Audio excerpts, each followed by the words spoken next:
Здравейте, скъпи приятели! Това е поредното видео относно смесителите, или казано другояче, батериите в кемпери и караваните. Това е третият смесител, който беше сменен в този кемпер. Първите два се намират в банята. На какво трябва да се обръща внимание преди да се поръчи един смесител? Някой ще каже: ти не го ли знаеш, бе, човек? Знам го, хора, повярвайте ми, знам го, но този път не обърнах внимание. Дебелината на плота. Дебелината на този плот в кухнята, в този кемпер е 33 мм.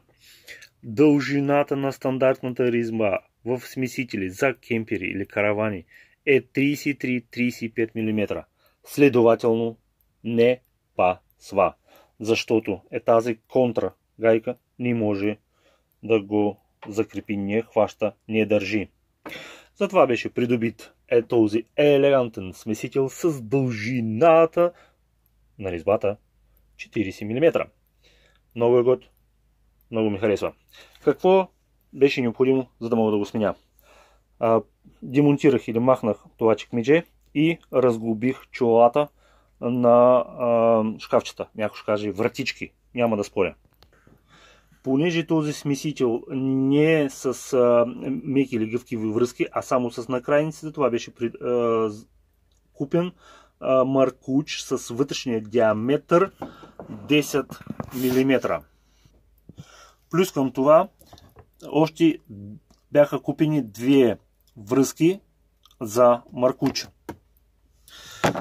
Всичко беше стегнато на скоби с помощта на глава или глава 7, удължител и трещотка. Някой го прави за сотверка, повярвайте ми, вече имам опит как сотверката може да се счупи това нещо. Кабелите бяха съединени с помощта на такива съединители мъжко-женско.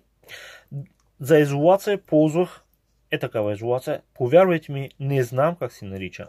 Ако някой иска да прочете, заповядайте. Също бях го купил от един магазин. Много е удобно, с помощта на запалка става много хубаво уплътнение. Защо беше толкова важно? Защото тук горе е газовия плот. И за да не стане съкатлък, затова реших да има повече обезопасеност, по-малко вероятност за съкатлък. И така, работното време за демонтаж и монтаж на новия смесител беше около приблизително 5-10 минути. На мен много ми хареса. Ако на някой беше полезно това видео, много се радвам за вас. Пожелавам на всички вас приятен ден. Всичко